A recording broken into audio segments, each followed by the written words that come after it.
Hello दोस्तों, welcome back to idea free education cell. दोस्तों, आज मैं आपको मेरे आज के क्लास में मैनेजमेंट से पर्सनल मैनेजमेंट का पार्ट लेकर के आया हूँ। दोस्तों, जैसा कि मेरे लास्ट क्लास में वीडियो में कुछ प्रॉब्लम आया था और कुछ दोस्तों ने ये कमेंट भी किया था कि लास्ट क्लास का जो वीडियो था उसमें प्रिंसिपल ऑफ साइंटिफिक मैनेजमेंट छूट गया था। तो दोस्तों, आज का पर्सनल मैनेजमेंट का क्लास शुरू करने से पहले मैं प्रिंसिपल ऑफ साइंटिफिक मैनेजमेंट के बारे में थोड़ी सी जानकारी आप लोगों को दे देता हूँ। Principle of scientific management, scientific management जिस सिद्धांत पर कार्य करता है वो सिद्धांत क्या है। दोस्तों, साइंटिफिक मैनेजमेंट के तो वैसे बहुत से प्रिंसिपल हैं, लेकिन साइंटिफिक मैनेजमेंट के जिन्हें फादर के नाम से जाना जाता है, F.W. टेलर, उन्होंने साइंटिफिक मैनेजमेंट के प्रिंसिपल के रूप में मुख्य 4 प्रिंसिपल बताए हैं। इन्हें मैं ब्रीफ कर देता हूँ। इसमें पहला है develop a science for each element of an individual work, thus thumb rules can be replaced. इन्होंने जो पहला प्रिंसिपल कहा,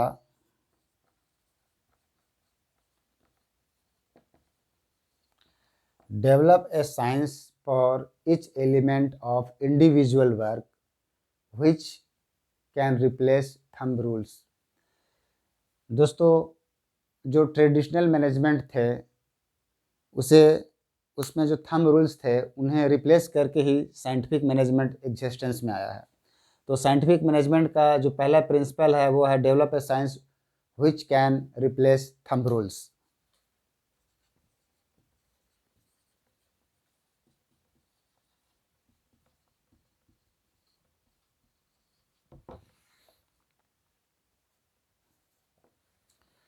दूसरा है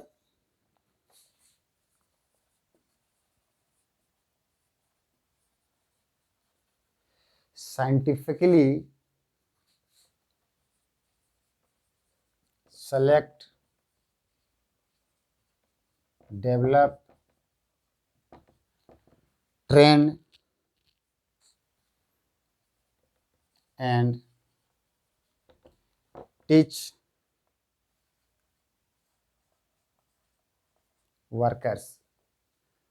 चूँकि हम लोग साइंटिफिक मैनेजमेंट का प्रिंसिपल पढ़ रहे हैं, साइंटिफिक मैनेजमेंट का पार्ट पढ़ रहे हैं, तो साइंटिफिक मैनेजमेंट कहता है कि जो भी आपके ऑर्गेनाइजेशन में जो वर्कर्स होंगे वो वर्कर्स कैसे होंगे, उनका सिलेक्शन, उनका डेवलपमेंट, उनको जो ट्रेनिंग दिया जाएगा और उनको जो टीचिंग दिया जाएगा, ये सारी चीज़ें साइंटिफिकली स्टाइल में होने चाहिए।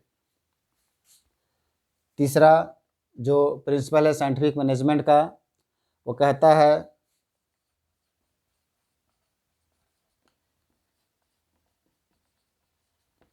कोऑपरेट वर्कर्स, जो भी आपके सबऑर्डिनेट्स हैं, आपके अंडर स्टाफ हैं, जो कार्य करने वाले व्यक्ति हैं, उन्हें हमेशा कोऑपरेट कीजिए। आपके कोऑपरेशन से वो किसी भी काम को और अच्छे और बेहतर तरीके से कर पाएंगे, जिसका बेनिफिट आपको ही मिलेगा।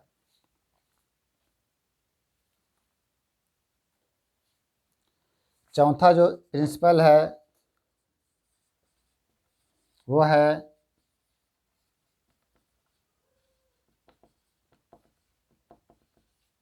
डिवाइड रिस्पॉन्सिबिलिटी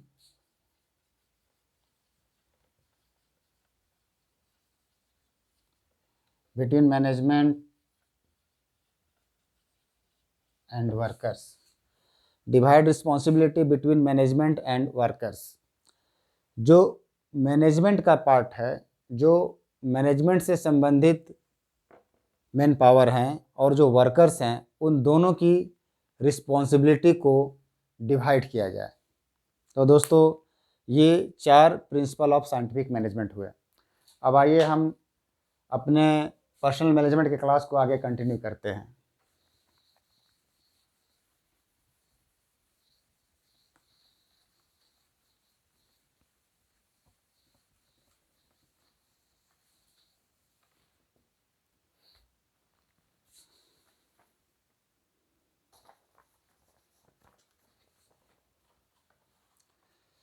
पर्सनल मैनेजमेंट, सबसे पहले तो हम ये समझ लें कि पर्सनल मैनेजमेंट होता क्या है, किसे कहते हैं। मेरे ख्याल से मैनेजमेंट जो एक शब्द है, इससे सभी लोग वाकिफ हो चुके हैं कि मैनेजमेंट क्या है। अब पर्सनल, जैसा कि मैंने आप लोगों को पहले ही बताया है कि माइनिंग टॉपिक्स या मैनेजमेंट के जितने भी टॉपिक्स हैं, उनके टॉपिक को अगर आप अच्छे से समझ लें तो आपको 25 to 30% आंसर उसके टॉपिक में ही आपको मिल जाएगा। पर्सनल मैनेजमेंट, पर्सनल मतलब पीपल से संबंधित है, व्यक्ति से संबंधित है। व्यक्तियों को, पीपल को मैनेज करने का जो मैनेजमेंट है, उसे ही हम पर्सनल मैनेजमेंट कहते हैं। आइए शॉर्ट में इसका डिफिनीशन भी हम लोग समझ लेते हैं कि पर्सनल मैनेजमेंट किसे कहते हैं। Personal management, it concern with people and their relationship with in an organisation. किसी भी ऑर्गेनाइजेशन में जो लोग कार्य करने वाले हैं, उनके बीच का जो रिलेशन है, उसे ही हम पर्सनल मैनेजमेंट के नाम से जानते हैं। पर्सनल मैनेजमेंट में जो सिलेबस है, उसमें क्या क्या चीज़ें हैं, उसमें हैं selection, training and development of human resources for mining enterprise. तो आइए इसे हम आगे कंटिन्यू करते हैं। जो पहला टॉपिक आया है पर्सनल मैनेजमेंट में, वो है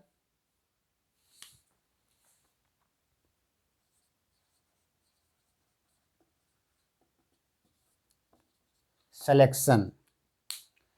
ये सिलेक्शन क्या होता है दोस्तों?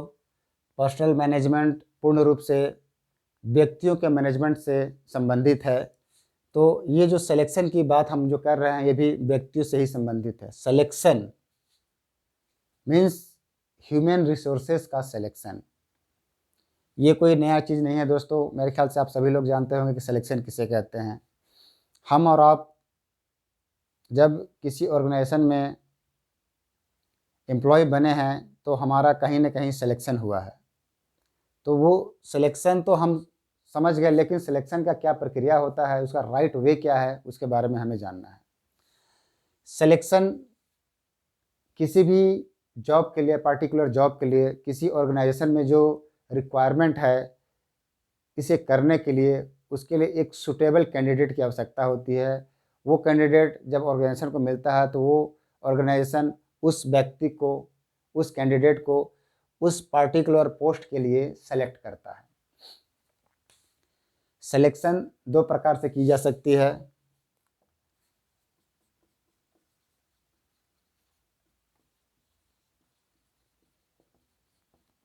एक्सटर्नल सिलेक्शन,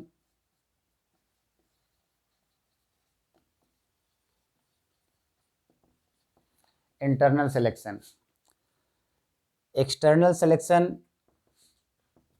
हम थोड़ा सा डिटेल में पढ़ेंगे, उससे पहले हम इंटरनल सिलेक्शन जान लेते हैं कि इंटरनल सिलेक्शन क्या होता है। इंटरनल सिलेक्शन किसी भी ऑर्गेनाइजेशन में जो इंटरनली सिलेक्शन का प्रक्रिया होता है, और ये इंटरनल सिलेक्शन ऑर्गेनाइजेशन के अंदर, ऑर्गेनाइजेशन में कार्य करने वाले व्यक्तियों का ही सिलेक्शन होता है। इसमें किसी बाहरी व्यक्ति का सिलेक्शन या रिक्रूटमेंट नहीं होता है। जैसे एक एग्जांपल मैं दे दूँ अपने कोल इंडिया से, कि जैसे जो भी लोग हमारे नॉन एग्जीक्यूटिव में एक ओवरमैन के रूप में काम कर रहे होते हैं, या माइनिंग सरदार के रूप में काम कर रहे होते हैं, उनका मैनेजमेंट माइनिंग कैडर में सीनियर ऑफिसर माइनिंग के रूप में जो सिलेक्शन होता है या प्रमोशन होता है, वो इंटरनल सिलेक्शन का पार्ट है। इसके बाद हम आगे बढ़ते हैं। एक्सटर्नल सिलेक्शन ये क्या है?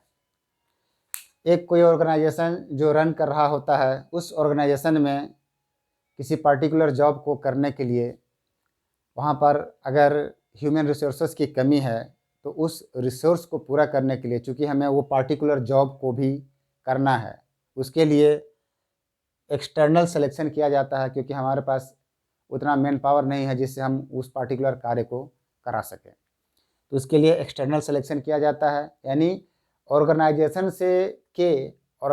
के बाहर से लोगों का ऑर्गेनाइजेशन में सिलेक्शन किया जाता है।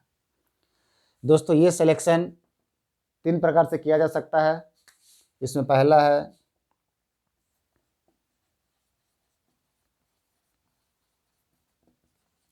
डायरेक्ट सिलेक्शन, दूसरा है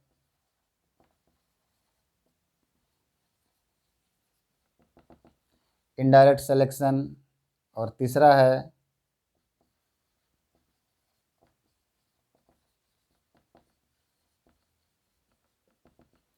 थर्ड पार्टी सिलेक्शन। इन तीनों तरीकों से एक्सटर्नल सिलेक्शन किया जा सकता है। डायरेक्ट सिलेक्शन क्या होता है? डायरेक्ट सिलेक्शन में जो सिलेक्शन किसी कॉलेज या इंस्टीट्यूट से कैंपस के माध्यम से होता है, जो सिलेक्शन किसी एजुकेशनल या इंस्टीट्यूशनल प्रोफेशनल इंस्टीट्यूट से किया जाता है, वो डायरेक्ट सिलेक्शन का पार्ट होता है। इनडायरेक्ट सिलेक्शन किसे कहते हैं? इनडायरेक्ट सिलेक्शन वो सिलेक्शन जिसके लिए कोई ऑर्गेनाइजेशन या तो न्यूज़पेपर का सहारा लेता है, या अपने वेबसाइट का सहारा लेता है, या टेलीविज़न के माध्यम से अपना रिक्वायरमेंट शो करता है। इसमें और भी चीज़ें जैसे जर्नल्स वगैरह आते हैं।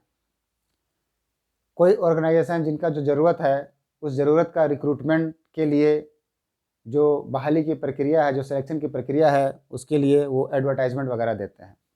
तो ये इनडायरेक्ट सिलेक्शन के अंदर आते हैं। थर्ड पार्टी सिलेक्शन क्या होता है?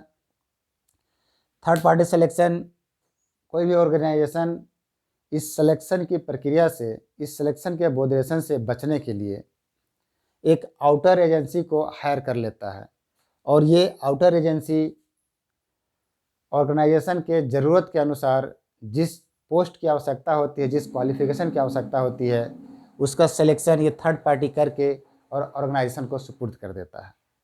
तो इस तरह से ये 3 प्रकार के सिलेक्शन होते हैं। डायरेक्ट सिलेक्शन कैंपस के माध्यम से हम कह सकते हैं, direct educational institutions, indirect selection advertisement का माध्यम क्या हो सकता है? वेबसाइट हो सकता है, टीवी हो सकता है, न्यूज़पेपर हो सकता है। थर्ड पार्टी सिलेक्शन ये किस माध्यम से हो सकता है? तो इसमें जो है एम्प्लॉयमेंट एजेंसियां आती हैं, रिक्रूटिंग फॉर्म्स आते हैं, एम्प्लॉयमेंट एजेंसीज रिक्रूटिंग फॉर्म्स। इसके अलावा कुछ जो एग्ज़ाम टेकिंग इंस्टीट्यूट्स हैं, जैसे यूपीएससी हो गया, गेट हो गया, टेट हो गया, इनके माध्यम से भी सिलेक्शन किया जाता है। ये भी थर्ड पार्टी सिलेक्शन में ही आते हैं।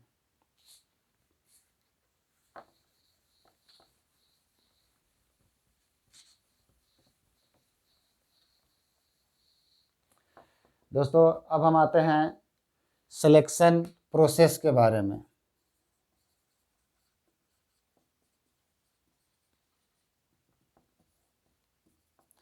हमने सिलेक्शन के बारे में तो जान लिया कि सिलेक्शन क्या होता है, कैसे होता है, किन किन एजेंसियों के माध्यम से होता है, लेकिन ये सिलेक्शन का क्या क्या प्रोसेस होता है, इसके बारे में थोड़ा जानकारी ले लेते हैं। किसी भी ऑर्गेनाइजेशन में जहाँ सिलेक्शन की आवश्यकता होती है, अपने मैन पावर को बढ़ाने की आवश्यकता होती है, तो इंटरनली वो अपना असेसमेंट करते हैं कि हमारे पास किस किस प्रकार के जॉब हैं, ये जॉब जो नहीं हो पा रहे हैं, इनको करने के लिए हमें किस प्रकार के डेजिग्नेशन की आवश्यकता होगी, कितने नंबर ऑफ डेजिग्नेशन की आवश्यकता होगी।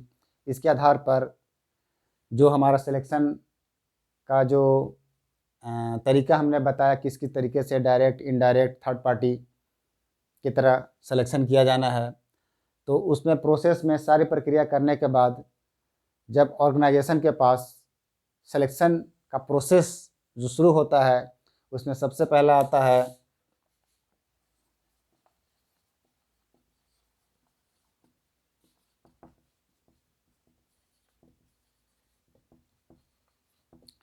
Screening of applications. एडवर्टाइजमेंट दिया जाता है, number of post, last date of submission. उसके बाद जो भी एप्लीकेशन ऑर्गेनाइजेशन में या थर्ड पार्टी के पास, जिसके पास भी जमा होता है, तो सबसे पहले उसका स्क्रीनिंग किया जाता है। स्क्रीनिंग में क्या आता है?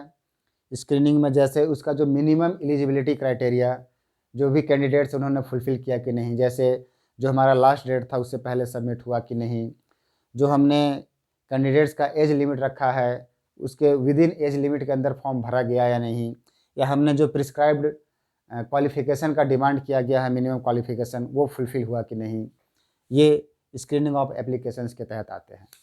इसके बाद दूसरा आता है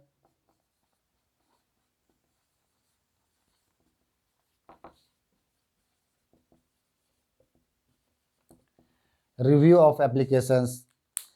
दोस्तों, रिव्यू ऑफ एप्लीकेशन भी एक तरह से स्क्रीनिंग ऑफ एप्लीकेशन का ही नेक्स्ट पार्ट है। स्क्रीनिंग ऑफ एप्लीकेशन होने के बाद में भी उसमें कहीं ना कहीं छोटा मोटा कुछ एरर हो सकता है कि रह गया हो। उस एरर को कम्प्लीटली एलिमिनेट करने के लिए रिव्यू ऑफ एप्लीकेशंस किया जाता है, ताकि किसी भी प्रकार की कोई कमी न रह जाए। इसके बाद थर्ड आता है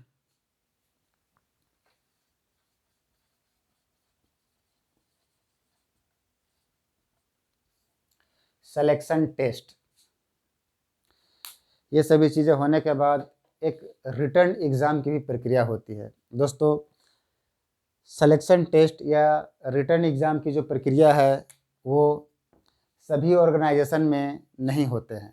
किसी किसी ऑर्गेनाइजेशन में होते हैं, किसी किसी में नहीं होते हैं। तो जिस ऑर्गेनाइजेशन में सिलेक्शन टेस्ट की प्रक्रिया होती है उसमें क्या क्या इन्वॉल्व होता है उसमें जो इन्वॉल्व होता है वो होता है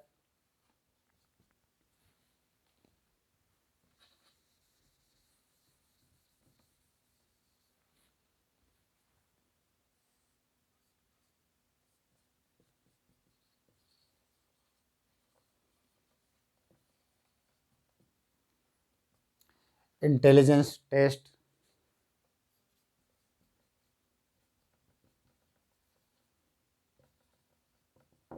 एप्टीट्यूड टेस्ट,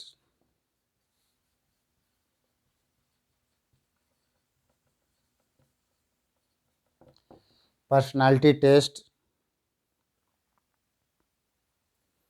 और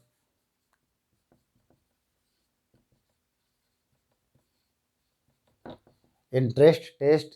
इसके अलावा एक और होता है, वो होता है सब्जेक्ट कंटेंट्स।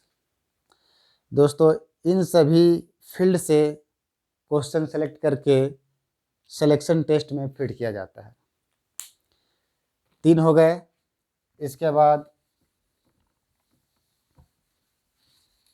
ये सब हो जाने के बाद चौथा जो सिलेक्शन प्रोसेस का पार्ट है वो है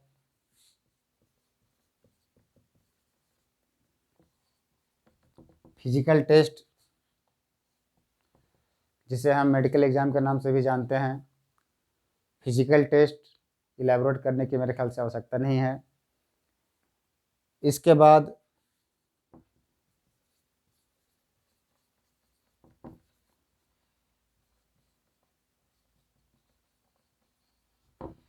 चेकिंग रेफरेंसेस। ये क्या होता है? दोस्तों, किसी ऑर्गेनाइजेशन में जब एम्प्लॉयमेंट को बढ़ाना होता है और जिन लोगों को सेलेक्ट किया जाना होता है, तो कुछ कैंडिडेट्स को प्रेफरेंस भी दिया जाता है। वो प्रेफरेंस किस आधार पर दिया जाता है? वो प्रेफरेंस चेकिंग रेफरेंस के आधार पर दिया जाता है। इसमें क्या किया जाता है? इसमें जो भी कैंडिडेट्स अप्लाइंग कैंडिडेट्स हैं जिनका सिलेक्शन किया जाना है, उनका बैकग्राउंड क्या है, इस ऑर्गेनाइजेशन में आने से पहले वो क्या किसी दूसरी ऑर्गेनाइजेशन में काम कर रहे थे, उनका वर्क एक्सपीरियंस क्या है, या उनका किसी फील्ड में स्पेशलाइजेशन है क्या। इन सभी चीज़ों को चेकिंग रेफरेंस के माध्यम से जांचा परखा जाता है। इसके बाद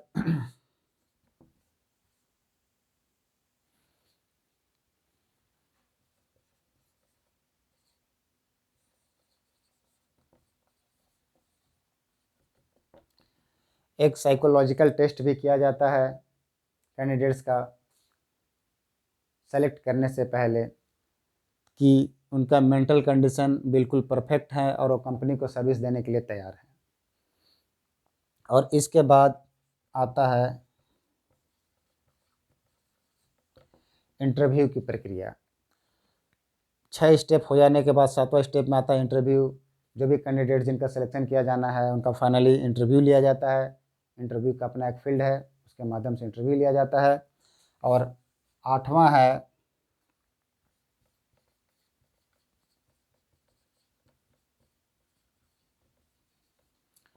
प्रमोशन पॉलिसी।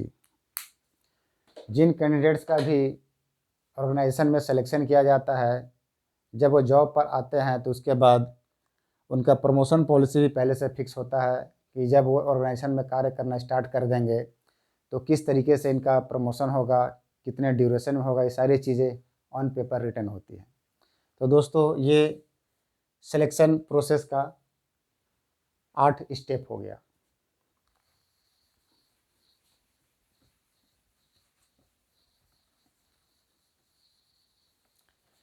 इसके बाद हम आगे बढ़ते हैं।